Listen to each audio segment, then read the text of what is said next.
daftar beasiswa. Pilihan pembiayaan kuliah di Jepang. Oke.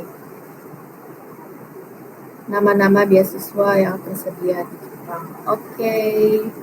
Jadi intinya pengen tahu ya beasiswa yang ada tersedia untuk kuliah di Jepang itu ada apa aja. Nah tentunya harapan dari teman-teman nih akan terjawab ya di webinar kali ini. Untuk selanjutnya nanti akan dijelaskan oleh Sensei biar kalian nggak penasaran lagi dan bertanya-tanya lagi gitu ya. Oke, karena aku udah melihat antusiasme dari kalian nih ya, kita mungkin bisa langsung lanjut ke materi aja ya Sensei. Oke, siap. Aku izin share screen ya, teman-teman ya. Oke, udah kelihatan. Oke, udah kelihatan ya. Oke, siap. Oke, teman-teman yang punya catatan boleh dicatat. Akan ada hal-hal yang aku tambahin selain di materi yang ada di layar kalian hari ini.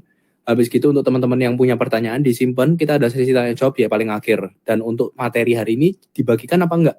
Jawabannya dibagikan, tapi setelah sesi tanya jawab nanti dibagikannya. Jadi pastikan kamu stay sampai akhir gitu ya teman-teman ya. Hari ini nggak usah lama-lama teman-teman ya, sekitar 1 jam lebih dikit gitu ya. Jadi teman-teman pastikan stay sampai akhir ya gitu ya.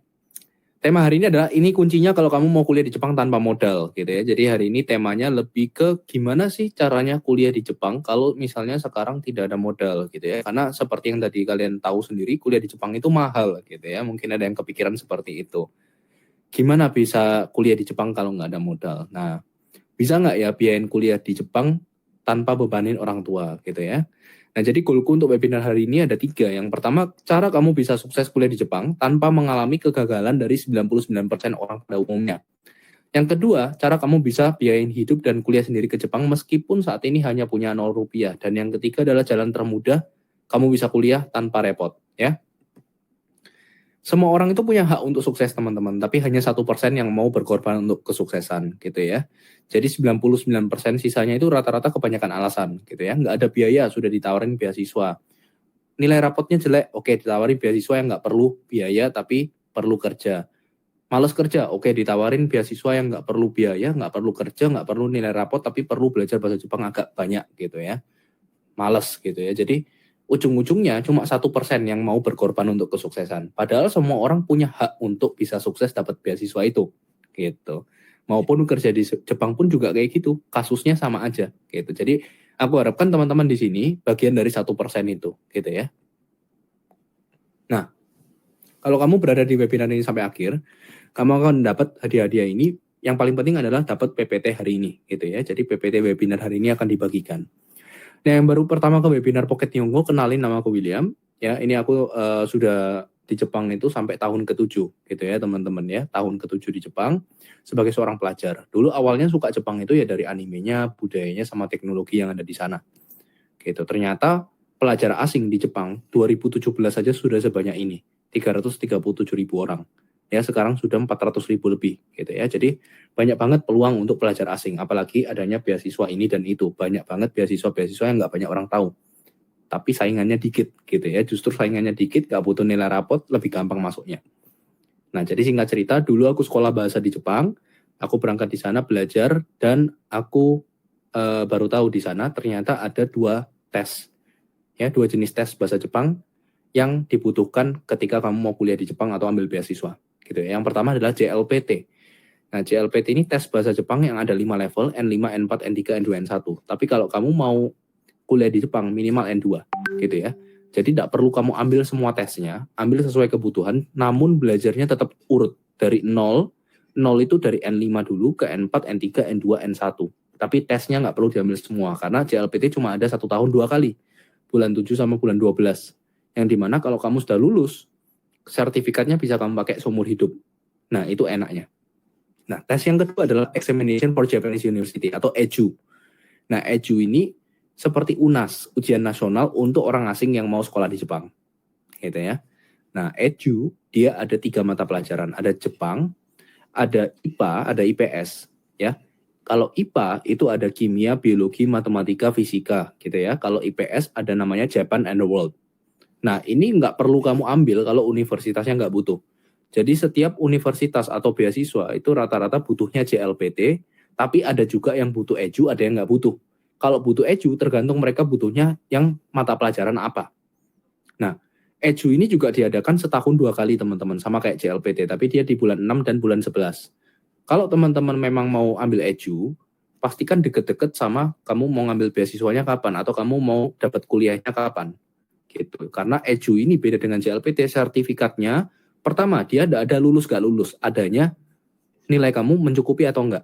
Nah, jadi semua orang bakal dapat sertifikat. Terus yang kedua adalah dia batas waktunya hanya 2 tahun. Jadi kalau kamu apply-nya EDU ini dapat sertifikatnya 2017, kamu bisa pakainya hanya sampai 2019. Makanya kalau aku kan kuliahnya 2018, maka aku ngambilnya 1 tahun sebelum biar pas masih bisa kepake. Nah, untuk bahasa Jepang EDU itu nilai totalnya 400 tambah 50, 450. Nah, kalau nilaiku cara ngitungnya 309 ditambah 45, 354. Karena ada 3, listening and listening reading sama writing. Ada tes menulis. Kalau JLPT semuanya pilihan ganda. Kalau ini yang pilihan ganda cuma ini 2. 1 menulis gitu. Nah, biasanya rata-rata sekolah yang butuh EDU itu butuh nilai EDU berapa? Rata-rata butuhnya 200 gitu. Tapi kalau kamu ngincar sekolah top di Jepang kayak Tokyo University, Keio, Waseda dan sebagainya, itu minimal mereka 300 gitu ya untuk nilai EDU bahasa Jepangnya. Gitu. Nah, kalau misalnya memang jurusan kamu butuh IPA atau IPS, kamu bisa nambah ambilnya. Bayarnya terpisah itu biasanya. Gitu ya. Jadi itu perbedaan JLPT sama EDU. Nah, butuh waktu berapa lama untuk lulus JLPT dan EDU? Ini pada umumnya ya. Pada umumnya N5 itu 6 bulan sampai setahun. N4 2 tahun karena setara dengan 4 semester kamu kuliah sastra Jepang di Indonesia. N3 setara dengan kamu S1 sastra Jepang atau 8 semester 4 tahun. N2 6 tahun, N1 7 sampai 10 tahun.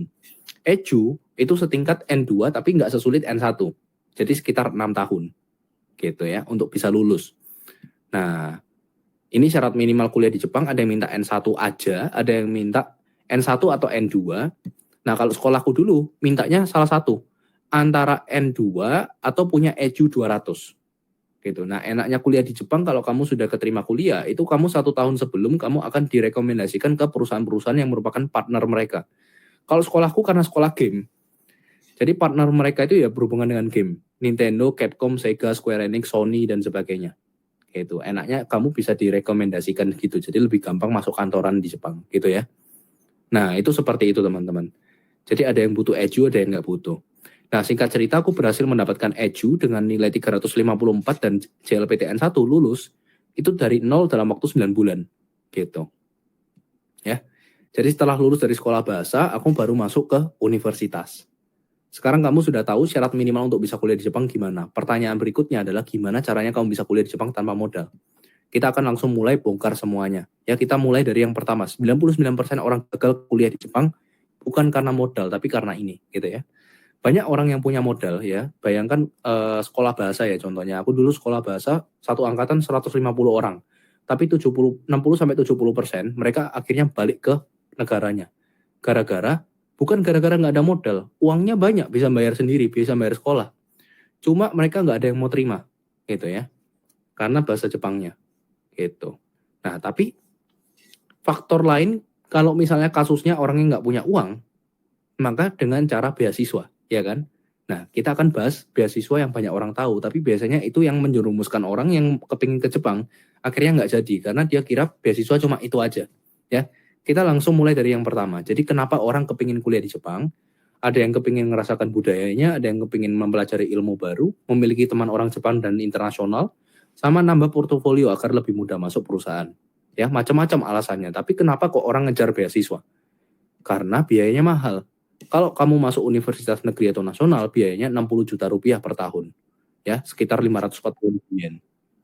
Kalau swasta, itu 90 sampai 400 juta rupiah per tahun, tergantung sekolahnya apa sama jurusan apa. Kalau misalnya S2 itu kurang lebih 55 sampai 130-an juta per tahun. Ya, biaya yang mahal ini membuat orang berpikir, wah kalau semahal ini aku gimana cara kuliahnya? Makanya orang kepikiran beasiswa. Nah, tapi beasiswa yang banyak orang tahu itu apa? Namanya beasiswa pemerintah yang diadakan pemerintah. Syaratnya sulit banget gitu ya. Contohnya kayak membuka Gakusho atau Max. Ya, Mitsui Busan gitu ya, LPDP gitu ya. Nah, itu kekurangan kelebihannya apa? Kekurangannya, kamu nggak boleh part-time. Jadi kalau dapat beasiswa ini, kamu nggak boleh sekolah sambil kerja di Jepang. Oke? Terus yang kedua, sulit untuk didapatkan. Udah butuh nilai rapot, udah saingannya banyak, dan orang-orang olimpiade semua. Terus biasanya slotnya dikit, 1-2 kandidat per tahun. Kelebihannya, memang tanggungan biaya kuliahnya penuh. Sama uang jajan 15 juta per bulan. Kalau tempat tinggal, biasanya mereka adakan asrama, tapi tetap harus bayar dari uang jajan ini. Gitu. Tapi murah, sekitar 2 juta. Gitu. Itu kelebihannya. Nah, sebenarnya ada satu trik untuk meningkatkan peluang kamu dapat beasiswa pemerintah, yaitu lancar bahasa Jepang. Karena Max, contohnya membuka Kagusha atau Max, itu kan juga ada 2 program. Program Inggris sama yang Jepang. Kalau kamu ikut program Inggris, itu rata-rata anak olimpiade masuk di situ. Jadi saingan kamu berat. Tapi kalau kamu ikut program Jepang, nah saingannya lebih ringan.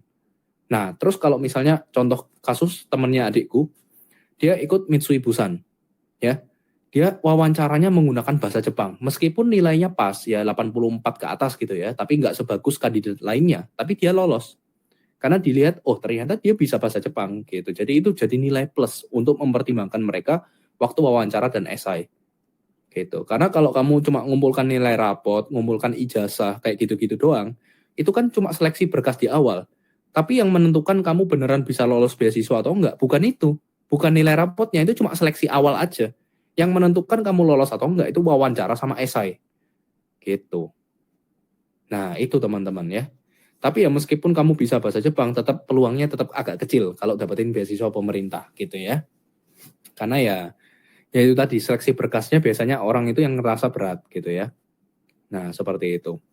Nah, tapi itu yang mengakibatkan orang yang sebenarnya ingin ke Jepang tapi menyerah gitu loh. Karena mereka nggak tahu, oh ternyata beasiswa bukan cuma ini gitu loh. Beasiswa ada ratusan bahkan ribuan lainnya. Nah, itu yang akan kita bahas di topik nomor 2 gitu ya. Ada banyak beasiswa yang nggak banyak orang tahu. Justru nggak banyak orang tahu, saingannya dikit. Dan tidak butuh nilai rapot gitu loh.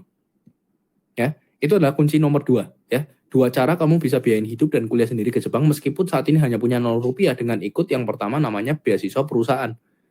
Beasiswa perusahaan ini contohnya ada Asahi Shimbun, ya, ada Ajinomoto, gitu ya, ada Mitsubishi, ada Itowen, ada Uniqlo, ada Toyota, Honda, Gatsby, Yakult, Mercedes-Benz, dan masih banyak lagi, gitu ya. Mitsubishi tadi sudah atau belum nggak tahu, aku lupa, gitu ya. Masih banyak lagi, gitu ya, beasiswa perusahaan. Bahkan dari Pocket Nihongo pun kita juga ada kerjasama sama perusahaan Jepang, kita ngadakan beasiswa Pocket Nihongo untuk perawat orang tua. Jadi kamu sekolah 2,5 tahun, kita sekolahin, tapi ada kontrak kerjanya 5 tahun, gitu.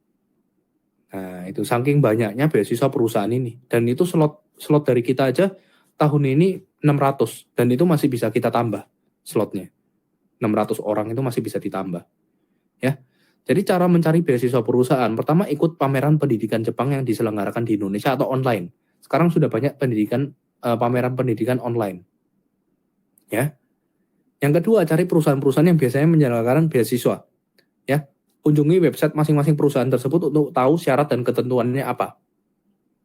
Ikut komunitas dan perbanyak relasi di pendidikan bahasa Jepang. Seperti ya kamu ikut webinar hari ini sudah termasuk salah satu langkah kamu mencari beasiswa. Gitu ya.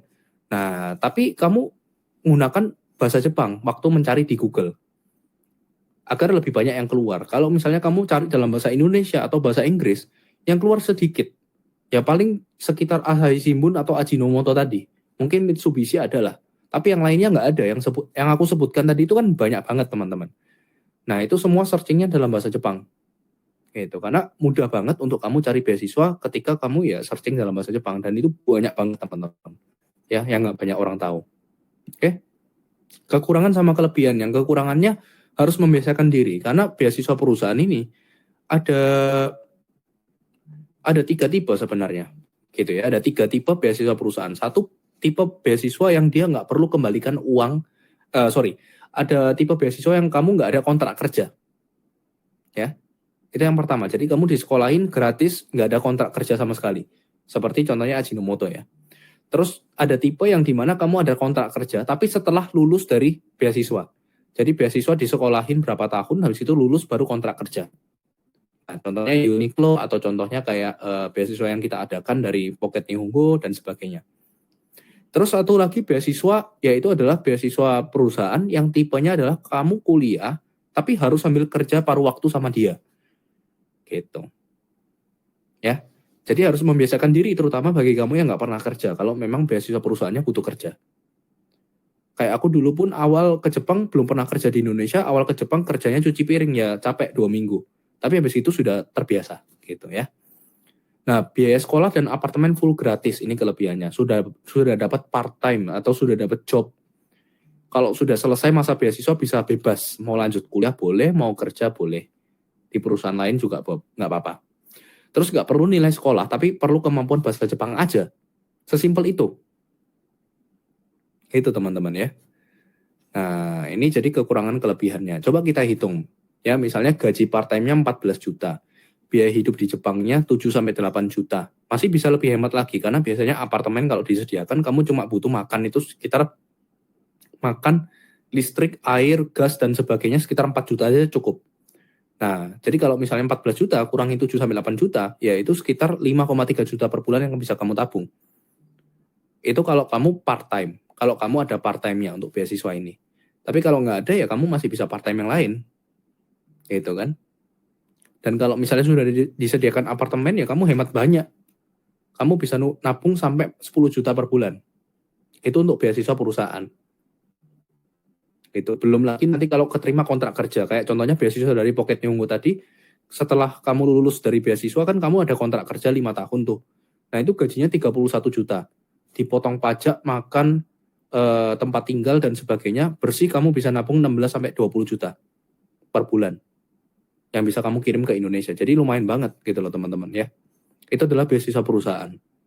Dan itu pun kalau kamu kepingin lanjut kuliah lagi S2, S3 di Jepang, setelah dapat beasiswa, kamu bisa ngincar beasiswa universitas. Jadi tabungan kamu nggak dibuat untuk kuliah lanjutan, tapi kamu tabungannya disimpan, plus kamu masih bisa ikut beasiswa universitas lagi. Jadi beasiswa universitas adalah beasiswa yang diselenggarakan oleh universitas atau yayasan-yayasan yang berkaitan dengan universitas itu. Ya. Ada macam-macam, ada yang potongan, berupa potongan beasiswa 50%, ada yang 75%, ada yang sampai 100%, tergantung kuliahnya di mana dan apa. Nah, contohnya beasiswa universitas ya, contohnya kayak ADBJSP, terus ada juga kayak APP, ada juga Hasia, ada juga Atsumi, Asian Foundation, Otsuka, Impex, dan kawan-kawannya. Masih banyak. Nah, itu mungkin beasiswa-beasiswa yang nggak pernah kamu dengar. Karena itu beasiswa untuk orang asing yang diselenggarakan oleh Jepang gitu ya. Biasanya kamu bisa ketemu kalau searchingnya dalam bahasa Jepang. Gitu ya. Masih banyak. Itu beasiswa universitas itu bisa ngambil lebih dari satu beasiswa. Ada temanku yang ngambil 2, ada yang ngambil 4. Tujuannya buat apa? Uang jajan tambahan. Ada satu beasiswa yang disekolahin full, kasih apartemen gratis sama uang jajan 10 juta per bulan. Terus dia nambah satu beasiswa lagi untuk uang jajan 5 juta per bulan. Jadi uang jajannya doang 15 juta. Belum kerja part-time, belum usaha-usaha lainnya gitu. Nah, kamu bisa kerja part-time di Jepang, gajinya macam-macam. Ada yang 400 ribu per jam. Jadi per bulan kamu bisa dapat sekitar 40 juta. Ada yang 300 ribuan per jam. Kamu sebulan bisa dapat sekitar 25-30 juta. Gitu ya. Ada yang macam-macam gitu ya. Paling tinggi yang pernah aku dapat 550 ribu rupiah per jam. Itu dapat 55-60 juta per bulan. Gitu. Dengan biaya hidup ya sama, 8-10 juta kalau aku ya. 8-10 juta. Gitu. Ya, jadi part-time macam-macam di Jepang. Belum kalau hari libur. Kalau hari libur sekolah kamu bisa hampir double kerjanya. Jadi yang biasanya dapat 60 bisa dapat sampai 100 gitu ya. Nah, tapi UMR kalau kamu kerja part-time di Jepang, UMR-nya 100 ribuan. Gitu. Kalau UMR ya mungkin agak pas-pasan sama biaya hidup 11-12 juta. Karena dulu awalnya juga aku waktu cuci piring ya mulainya dari UMR. Habis itu cari kerjaan lain yang paling tinggi ya tadi itu. Gitu teman-teman ya. Nah, ini beasiswa universitas atau beasiswa yang dari kuliahan. Ketahui jurusan yang kamu mau pelajari itu apa? Cari universitas yang punya jurusan tersebut, terus kunjungi halaman masing-masing universitas. Baru kamu bisa cari, oh ini ternyata ada beasiswa ini, dan ini gitu. Dari website universitasnya langsung. Nah, ini harus menggunakan bahasa Jepang. Kalau dalam bahasa Inggris atau bahasa Indonesia yang keluar dikit banget. Gitu, dikit banget yang keluar. Jadi pertanyaannya, masuk akal nggak mahasiswa untuk biayain kuliah dan hidup sendiri? Ya sangat masuk akal, karena sudah dilakukan ya oleh aku dan beberapa temanku yang memang dekat sama aku gitu loh. Kita semua lakukan itu gitu loh teman-teman. Ya. Nah, terus yang nomor 3, jalan termudah kamu bisa kuliah di Jepang tanpa repot. Ya. Nah, jadi nomor 3 ini karena tidak ada slide-nya, jadi langsung aku bicarakan secara lisan. Oke. Jadi jalan termudah kamu bisa kuliah di Jepang tanpa repot. Yang penting kamu masuk Jepang dulu gitu ya, adalah dengan cara kamu kerja dulu. Kerja sebagai Tokutei Gino. Jadi lulusan SMA atau SMK, kamu kerja di Jepang sebagai yang namanya Tokutei Gino. Nah, itu ada 14 bidang pekerjaan, mulai dari perhotelan, perawat orang tua, pertanian, mekanik mobil, pembuatan kapal, perikanan, terus ada juga restoran gitu ya, terus ada juga pengolahan makanan dan macam-macam. Nggak perlu pengalaman, nggak perlu gelar, yang penting lulusan SMA SMK dan kamu ini ya bisa bahasa Jepang minimal N4. Kalau kamu cari beasiswa tadi itu kan rata-rata N2. Kalau misalnya ini minimal N4 aja cukup. Nah, N4 itu kalau alat dan cara kamu belajar benar, sekitar 2 bulan sudah dapat pasti. Gitu. Ya. Nah, jadi kerja Tokutei Gino itu adalah kerja industri, di mana anak-anak SMA atau SMK bisa langsung kerja di sana. Untuk syaratnya ya bahasa Jepang N4, terus ada sertifikat SSW atau sertifikat di mana kamu sesuaikan dengan bidang kerjaan kamu. Kalau kamu kerjanya di bidang pertanian, SSW pertanian. Kalau di perhotelan, SSW perhotelan. Dan itu soalnya gampang-gampang. Kayak soal hafalan doang. Biasanya anak-anak belajarnya 3-5 hari sebelum tes. Mereka tes udah selesai. Karena soalnya teori. Gampang gitu ya. Kalau kamu sudah lulus SMP harusnya sudah bisa lah belajar kayak gini itu bisa. Karena soal kamu belajar sejarah, geografi SMP lebih sulit daripada ini. Gitu. Ya, kayak gitu. Jadi syaratnya itu. Yang kedua SSW. Habis gitu, yang pertama JLPT N4 atau JFT A2. JFT itu lebih gampang tesnya daripada JLPT. Jadi kalau bisa JLPT pasti bisa JFT. Yang kedua SSW, yang spesialisasi bidang kamu tadi. Nah, yang ketiga sehat jasmani rohani dan usia. Kalau di Pocket Nihongo usianya macam-macam. Ada yang 30 tahun, ada yang maksimal 35 tahun, ada yang maksimal 45 tahun gitu ya. Nah, itu. Jadi itu syarat-syaratnya. Selain itu ya nggak ada. Kamu kumpulin aja ijazah SMA, SMK kamu gitu ya. Dan seterusnya. Oke. Nah, jadi syaratnya mudah. Dan untuk Tokutei Gino itu bisa 4 cara kamu lakukan. Pertama dengan cara kamu ikut LPK. LPK itu lembaga pelatihan kerja atau agen yang berangkatin kamu ke Jepang. Biayanya macam-macam. Ada 20-50 juta pun ada. Gitu ya. Macam-macam.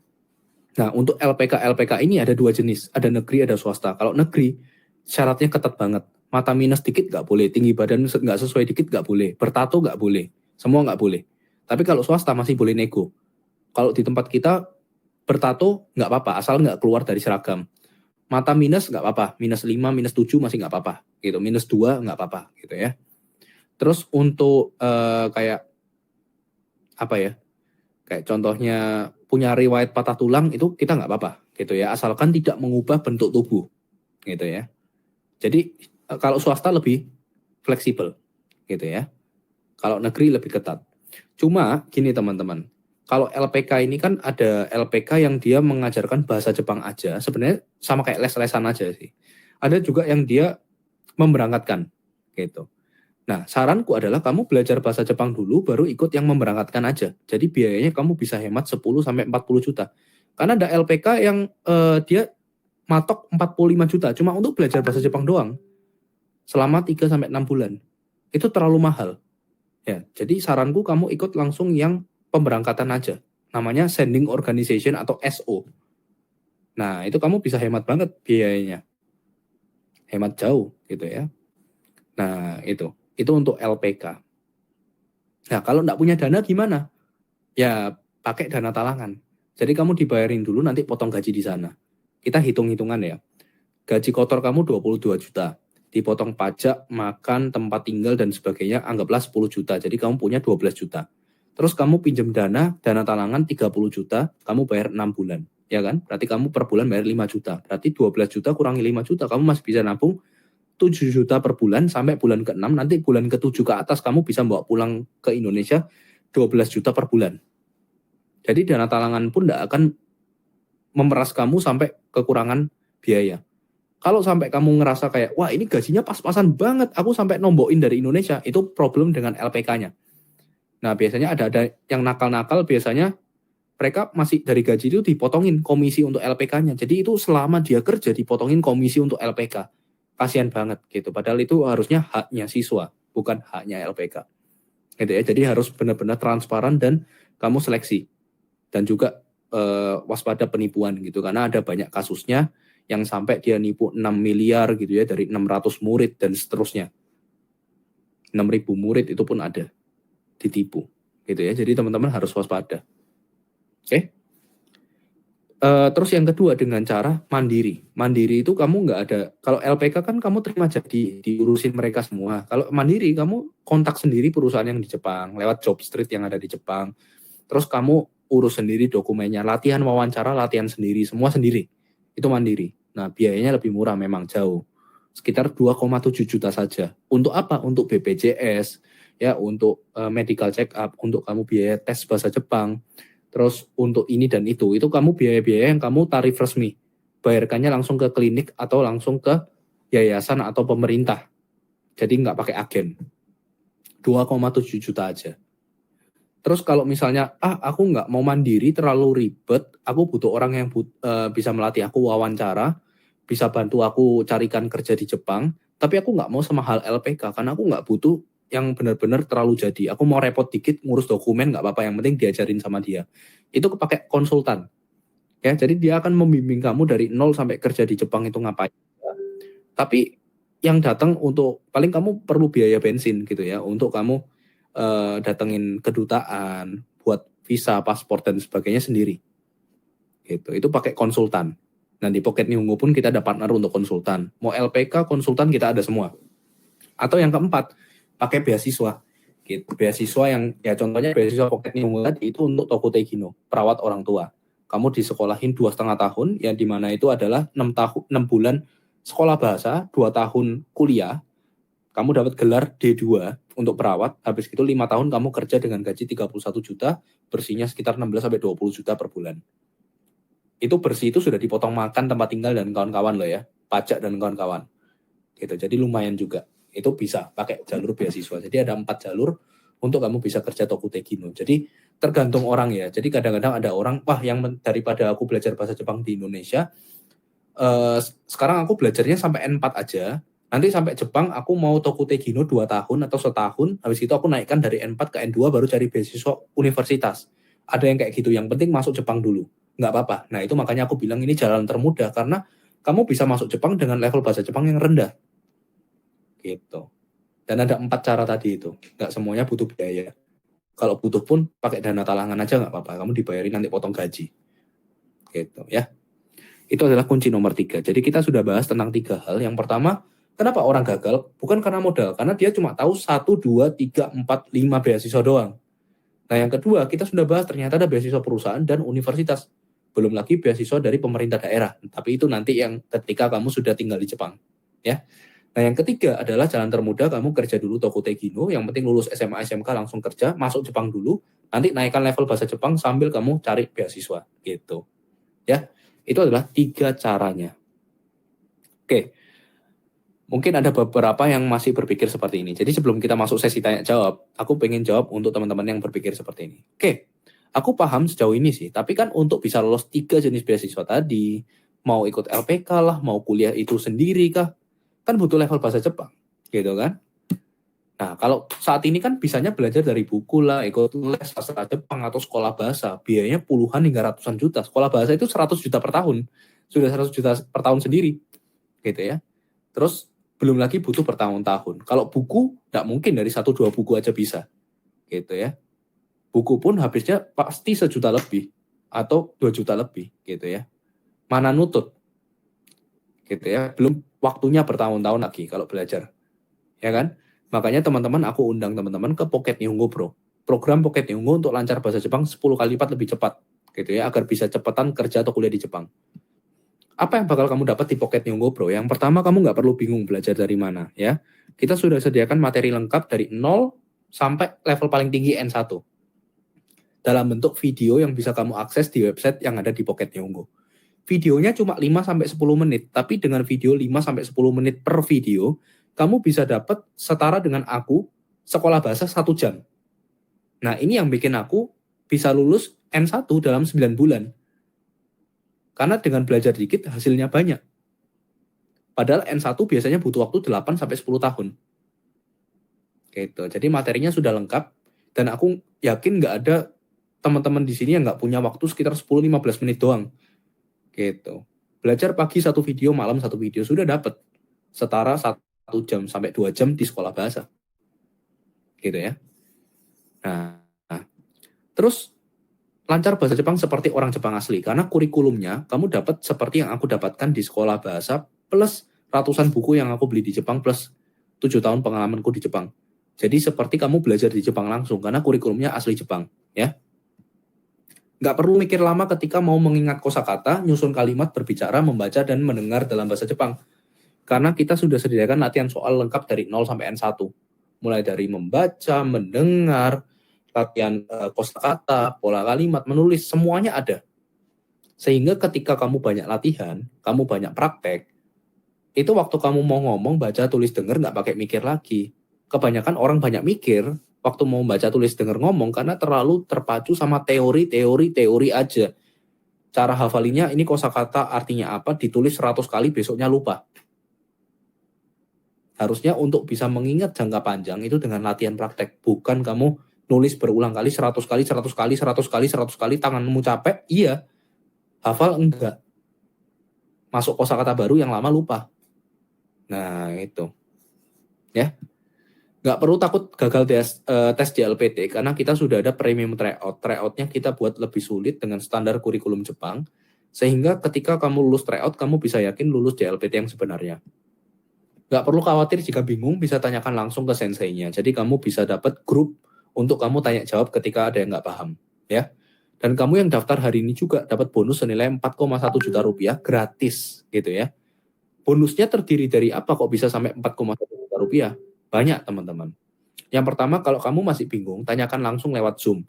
Kamu dapat Zoom sebanyak 4 kali pertemuan gitu ya. Namanya Aspung Editing gitu ya. Kalau 4 kali pertemuan sudah habis gimana ya? Perpanjang aja. Nah, namun kamu untuk Pocket Nihongo Pro, kamu sudah jadi member, kamu nggak perlu membayar senilai 500.000. Cukup bayar 100.000 aja untuk 4 kali pertemuan lagi. Jadi cuma 25.000 per pertemuan. Gitu ya. Terus nggak perlu takut ingin mengulang materi bertahun-tahun kemudian. Karena ownership pass, kamu cukup daftar sekali semua materi, latihan soal semuanya, ya. Itu kamu bisa akses seumur hidup.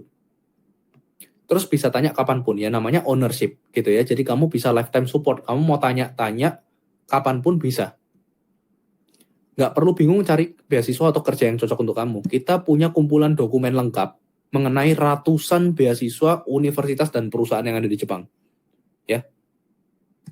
Terus nggak perlu bingung jika ingin disalurkan kerja atau dibantu persiapan kuliah atau beasiswa. Kita punya partners, banyak partners kita. Oh, mau kerja bidang ini, ya ikut yang ini. Mau kerja di bidang IT, oh ikut yang ini. Mau kerja desainer, ini.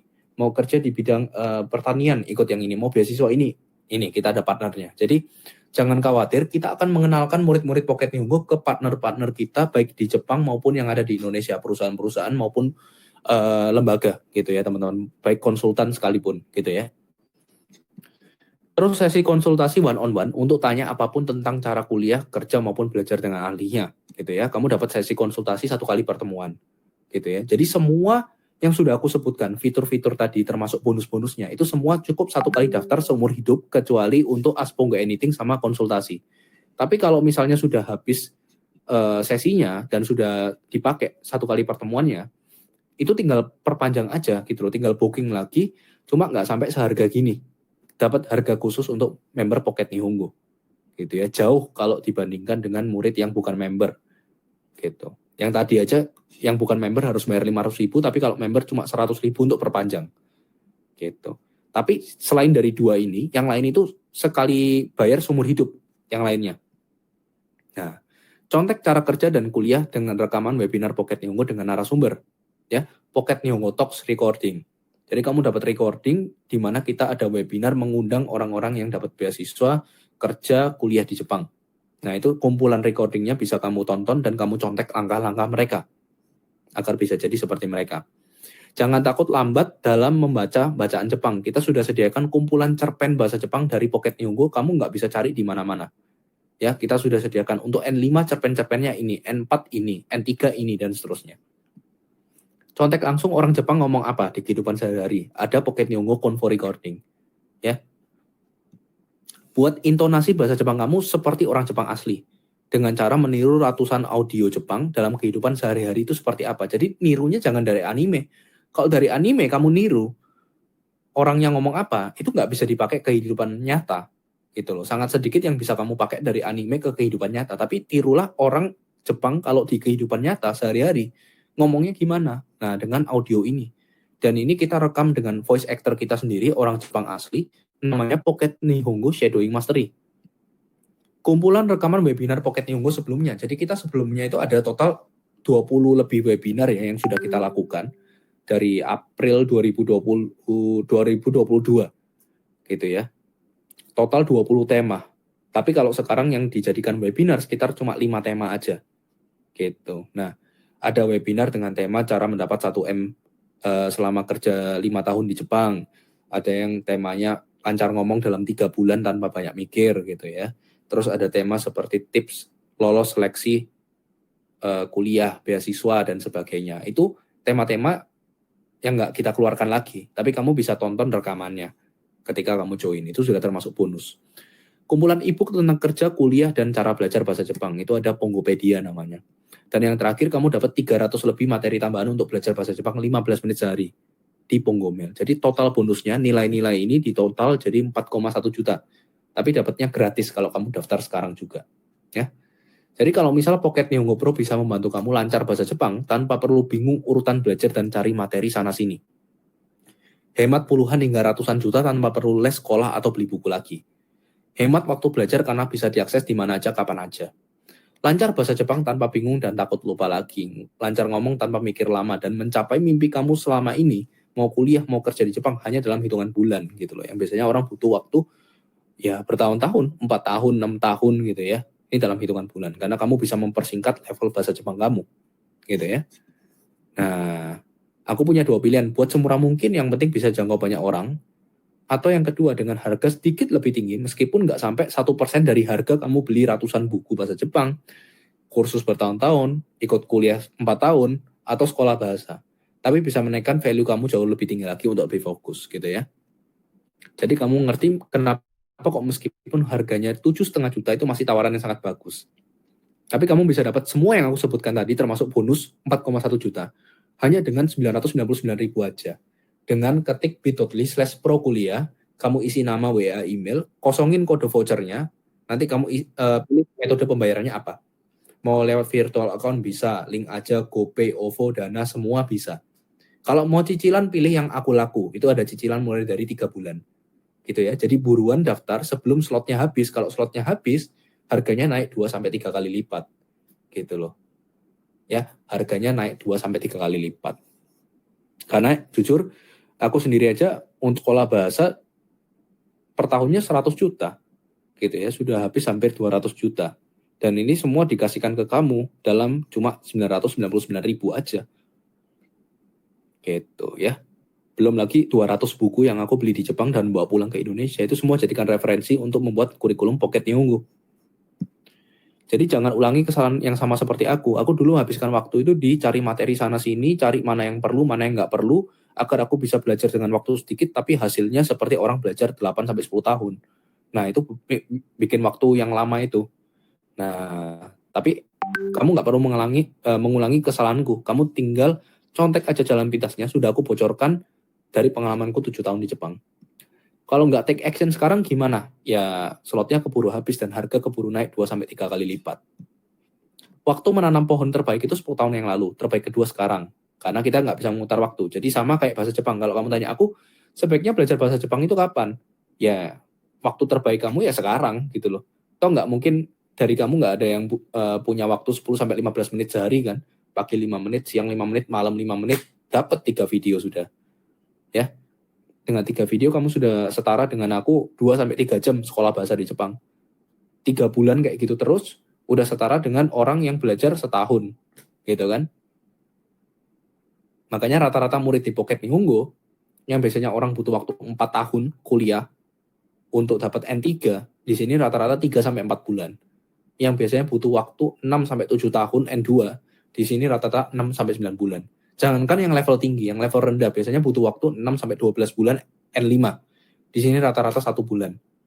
Gitu ya. Tapi tergantung kemauan teman-teman sendiri. Kalau misalnya teman-teman memang mau ngejar, ya tambah waktunya gitu. Dengan waktu yang ditambah, teman-teman bisa dapat jauh lebih banyak daripada di tempat lain gitu ya. Maksudnya dalam artian dari pengalamanku sendiri, kalau di tempat kayak sekolah memang kayak gitu lama gitu ya. Ini kata Jerome, Pongo bisa bantu kamu lebih cepat dan penting banget jika mau level lebih tinggi gitu ya. Kata Kak Manda, Pongo bisa bantu kamu benar-benar dari nol. Kata Irma Sensei, seorang penulis buku bahasa Jepang di Indonesia, Pongo bisa menghadirkan inovasi baru. Cepat bukan berarti nggak lengkap, tapi materi sangat padat. Ibarat kamu makan daging dada ayam 10, baru dapat 200 gram protein. Nah, kamu tinggal makan pilnya. Sudah 200 gram protein. Nah, jadi padatnya itu loh yang penting. Bukan berarti materinya kita kurangin. Oh, ini materi dikurangin biar kita kerasa cepat. Enggak gitu, materinya lebih padat, teman-teman. Cuma, gimana materi yang padat kita lahap dengan waktu yang 10 kali lipat lebih cepat dari orang lain, gitu loh. Ya. Ini kata Kak Heni, salah satu partner Pocket Nyonggo, jadi belajar di Pongo nggak cuma materi, tapi banyak tips gitunya, sehingga jadi lebih cepat ngerti bahasa Jepang. Semakin cepat untuk mewujudkan mimpi kamu berangkat kerja atau kuliah di Jepang. Ya, ini kata murid-murid yang lain. Mentoringnya bagus, conversationnya seru banget. Kalau udah bingung, diajarin sampai ngerti. Gitu ya. Saya sangat membantu belajar bahasa Jepang, ngajarnya juga enak dan sebagainya. Gitu ya. Jadi total murid kita totalnya sudah lebih dari 7.000 murid dari 2019, teman-teman. Gitu ya. Jadi buruan aja teman-teman join sekarang sebelum slotnya habis dan harga naik 2-3 kali lipat. Gitu. Oke, silakan Mbak Reini, kita bisa masuk ke sesi tanya jawab ya. Oke. Nah, materi kali ini pasti membuat teman-teman makin bersemangat ya untuk kuliah di Jepang, apalagi untuk nyari-nyari beasiswa di Jepang ya, karena udah lengkap banget tuh dari Sensei tadi penjelasannya seputar beasiswa di Jepang ya. Oke, kalau gitu kita langsung aja masuk ke sesi tanya jawab ya teman-teman. Silakan buat teman-teman yang ada pertanyaan seputar materi kita hari ini atau seputar Pongo Pro bisa langsung dituliskan di kolom chat aja ya. Aku nanti bacain pertanyaan kalian. Oke, bisa langsung di chat ya teman-teman.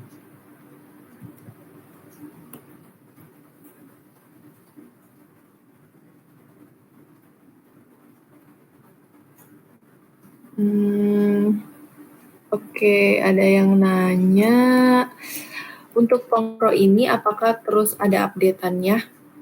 Ya, untuk update-an akan ada terus, baik itu dari video, materi, fitur-fitur, dan sebagainya akan kita update terus.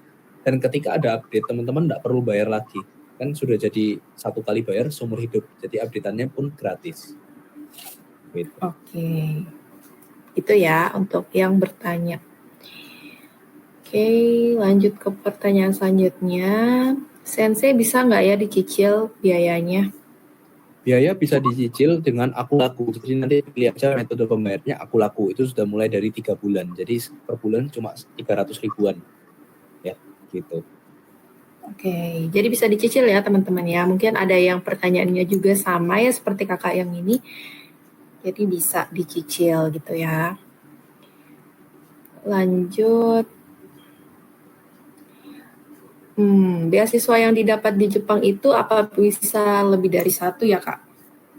Kalau beasiswanya mengizinkan, itu bisa lebih dari satu. Dan biasanya beasiswa yang lebih dari satu itu adalah beasiswa universitas. Kalau beasiswa dari perusahaan atau beasiswa dari pemerintah, biasanya nggak boleh. Gitu. Oke, jadi tetap harus baca lagi ya info dari beasiswanya ya? Ya. Oke, ada yang nanya nih, Sensei kan tadi bilang kalau kuliah di Jepang itu minimal N2. Nah, di Pongo Pro ini bisa sampai N2 juga ya? Di Pocket Nyonggo Pro kita sudah menyediakan sampai N1 yang paling tinggi gitu ya. Jadi dari 0 sampai yang paling tinggi itu bisa. Jadi otomatis N2 juga bisa. Oke. Bisa sampai N1 ya teman-teman ya. Lanjut, Sensei bagusnya kita milih universitas negeri atau swasta ya. Kalau pengen ngirit biaya. Terus beasiswanya itu lebih banyak tersedianya di univ negeri atau swasta ya? Kalau beasiswa negeri sama swasta pasti lebih banyak negeri, gitu kan. Cuma ya tergantung lagi, kalau swasta ini ada kerja sama yayasan atau perusahaan, biasanya perusahaannya yang sponsorin untuk dapetin murid-murid beasiswa gitu. Nah, tapi kalau masalahnya mau negeri atau swasta, sebenarnya kalau ngirit biaya, kalau kita dapat beasiswa kan sebenarnya nggak perlu ada yang diirit ya. Nah, lebih bagus mana negeri atau swasta, tergantung teman-teman kebutuhannya apa, gitu ya. Malah kalau dari aku ini sebenarnya nggak terlalu penting negeri atau swastanya, tergantung teman-teman setelah kuliah lulus mau ngapain. Kalau kerja jadi spesialis, masuknya bukan negeri atau swasta, masuknya kejuruan. Kalau kejuruan pasti swasta, gitu kan. Kalau misalnya mau jadi kerja di Jepang, ya tergantung industri kerjanya. Kalau industri kerjanya misalnya di bidang IT, cari bukan cari negeri swastanya, cari universitas terbaik di bidang itu. Gitu. Kalau misalnya ada yang negeri, ya negeri aja nggak apa-apa, gitu kan. Nah, kalau misalnya swasta yang lebih baik, ya udah di swasta aja. Gitu. Jadi carinya sesuai dengan industri kerja, teman-teman mau kerja sebagai apa, gitu. Atau yang ketiga, kalau misalnya mau bangun usaha, sebenarnya nggak terlalu penting jurusan atau bidang industrinya apa, yang penting nama universitasnya bagus gitu loh, karena itu akan kamu bisa cari koneksi dan sebagainya. Oke, itu kali ya pertimbangannya dari sensei ya, mungkin bisa jadi pertimbangan juga buat yang bertanya ya. Ya. Oke, lanjut. Sensei mau tanya, waktu kuliah dulu, Sensei dapat beasiswa apa ya, dan cara dapatkannya itu gimana? Oke. Kalau aku dulu dapatnya yang beasiswa off 50%, jadi nggak full, tapi dapat potongan 50% daripada orang Jepang gitu ya. Jadi anggapannya kalau misalnya orang Jepang bayarnya 200 per tahun, aku bayarnya 100 per tahun gitu. Kenapa kok dapetin yang itu? Karena mepet waktunya. Jadi teman-teman kalau kuliah di Jepang, ini yang harus diperhatikan. Orang kuliah di Jepang itu masuknya bulan April.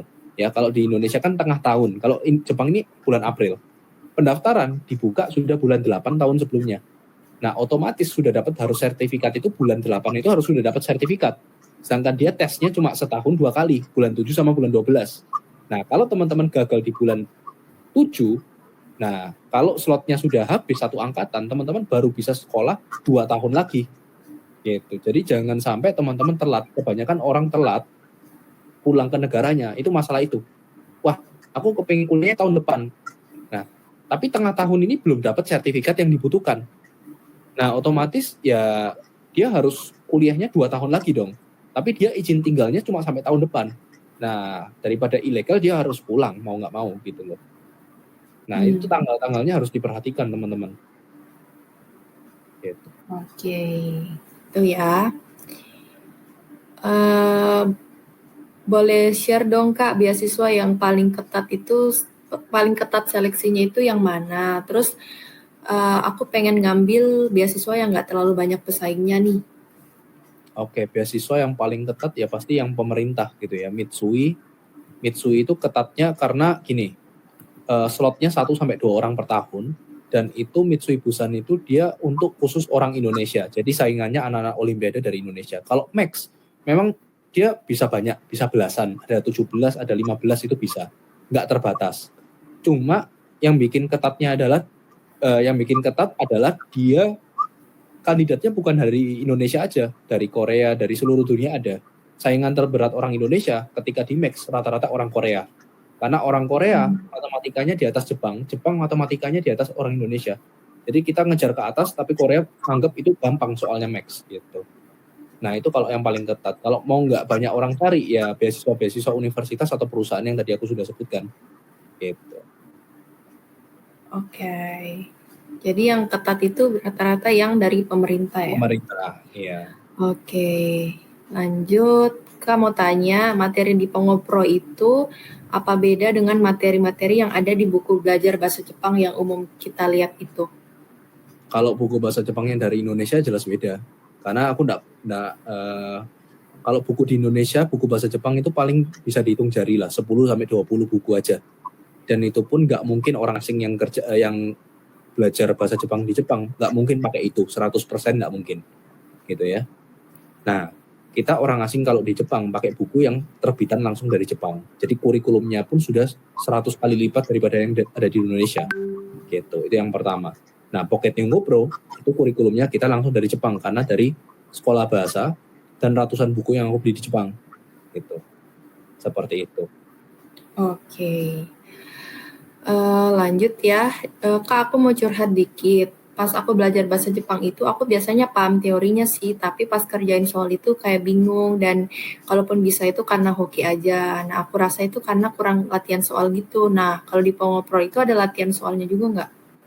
Oke, latihan soal ada lengkap gitu ya, full lengkap. Cuma biasanya gini, kalau sudah paham teori, cuma ngerjakan soalnya nggak bisa, itu biasanya karena teorinya tidak diajarkan secara menyeluruh. Kadang orang kalau misalnya les gitu ya, atau misalnya belajar, bahkan sekolah bahasa sekalipun selevel itu, biasanya kalau kosakata, mereka ngajarin kosakata cuma ngasih tahu, ini kosakata artinya ini, kosakata artinya ini, sudah. Tapi nggak dikasih tahu, setiap kosakata nggak dikasih tahu contoh kalimatnya gimana. Memakainya ke orang yang lebih tua, lebih muda, atau lebih sudah lama kenal atau baru kenal. Nah, itu udah dikasih tahu. Nah, makanya kalau di Pocket Nihongo, setiap kosakata itu bukan cuma kita kasih ini artinya apa, bukan gitu. Kalau itu di kamus saja bisa. Setiap kosakata kita buatkan contoh kalimat agar kalian tahu, oh ini pemakaiannya di kehidupan nyata kayak gimana. Oh kalau kosakata ini gimana. Soalnya banyak kosakata Jepang yang banyak tapi arti Indonesia cuma satu. Contoh gampang, manggil guru. Guru itu ada dua, sensei, ada kyoshi. Kapan manggil pakai sensei? Itu ketika kita manggil orang lain, William Sensei gitu. Tapi kalau kita mau memperkenalkan diri, profesi saya adalah guru, saya nggak boleh ngomong saya adalah sensei. Itu salah. Saya adalah kyoshi gitu loh. Itu pekerjaan saya. Nah, itu. Jadi contohnya itu dan masih banyak lagi kosakata. Jadi kadang-kadang pemahaman teorinya itu yang kurang gitu. Tapi kalau latihan soal jelas kita di latihan soal juga banyak banget latihan soalnya dari 0 sampai level paling tinggi. Oke, jadi nggak usah khawatir ya, karena pasti akan banyak latihan soal di Pongo Pro gitu ya. Oke, mungkin kita 3 pertanyaan terakhir ya, Sensei. Oke, siap. Oke, nah di Pongo sendiri apa bisa dibantu Kak kalau mau nanya-nanya tentang info beasiswa atau kuliah di Jepang? Yes, kita akan pasti bantu. Salah satunya kita bantu dengan cara memberikan ini loh. Apa tadi dokumen lengkap tentang beasiswa ada ratusan itu kan. Oke. Kalau mau tanya-tanya pun kita juga bantu kok, nggak ada masalah. Lifetime support. Oke. Sensei ada nggak ya sertifikat yang disediakan untuk kita yang udah lulus belajar dari Pongo Pro? Sertifikat belajar ada gitu ya. Itu biasanya dipakai untuk beberapa beasiswa atau untuk sekolah bahasa. Jadi mereka ada biasanya minta keterangan dari tempat belajar atau lembaga belajarnya, bukti kalau kamu sudah pernah belajar bahasa Jepang. Nah, itu bisa digunakan. Tapi untuk JLPT itu tetap dibutuhkan. Kalau JLPT itu bukan ke kita daftarnya, ke Yayasan Japan Foundation langsung. Gitu. Karena itu satu dunia yang mengeluarkan JLPT ya cuma Japan Foundation, bukan dari tempat les atau bukan dari Pocket Nihongo atau bukan dari sekolah bahasa atau manapun. Gitu. Oke. Mungkin pertanyaan terkait itu juga ya. Ada di sini, Kak kalau udah lulus, misalnya udah lulus N2 di Pongo Pro itu, apakah udah bisa dipakai sebagai bukti apply kerja gitu atau harus tes lagi? Oke. Nah, di Pocket Nihongo Pro lulus N2, segera tes JLPT yang real. Gitu, agar tes JLPT N2 itu bisa dipakai untuk apply kerja atau kuliah. Kerjanya kerja kantoran ya. Kalau misalnya kerja industri ya N4 aja cukup. Gitu. Jadi nggak ada, kita nggak mungkin bisa mengeluarkan tes JLPT teman-teman karena lembaga resminya itu adalah Japan Foundation. Gitu. Oke, jadi tetap harus tes JLPT ya teman-teman. Ya.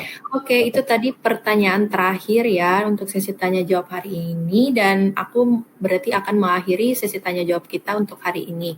Akhir kata aku mengucapkan terima kasih banyak nih buat William Sensei yang udah membagikan materi yang super menarik buat teman-teman hari ini dan pastinya teman-teman juga lebih antusias lagi untuk cari-cari beasiswa untuk kuliah di Jepang. Nah, buat teman-teman yang setia untuk menyimak materi kita sampai akhir nih, kalian bisa langsung klaim hadiah yang udah kita janjikan di awal tadi dengan mengisi link survei yang ada di slide William Sensei. Udah dilihat ya teman-teman ya di slide-nya, bisa langsung diklaim di situ dengan cara mengisi surveinya. Nah, setelah kalian udah isi surveinya, teman-teman bisa langsung join aja ke grup Telegram untuk klaim hadiahnya. Terus jangan lupa juga buat teman-teman yang udah hadir di webinar kita hari ini, teman-teman bisa upload di IG Story tentang keseruan webinar hari ini, apa yang kalian dapatkan dari webinar hari ini, dan akunnya jangan di privat ya teman-teman ya, biar kita bisa pantau untuk IG Story teman-teman. Jadi teman-teman juga yang belum follow dari akun Pocket Nihongo di Instagram, kalian bisa langsung follow aja Instagram Pocket Nihongo, karena bakal banyak hadiah-hadiah yang akan kalian temukan di webinar-webinar selanjutnya. Oke, aku terima kasih sebagai moderator hari ini dan sampai jumpa di webinar Pocket Nihongo selanjutnya. Bye-bye.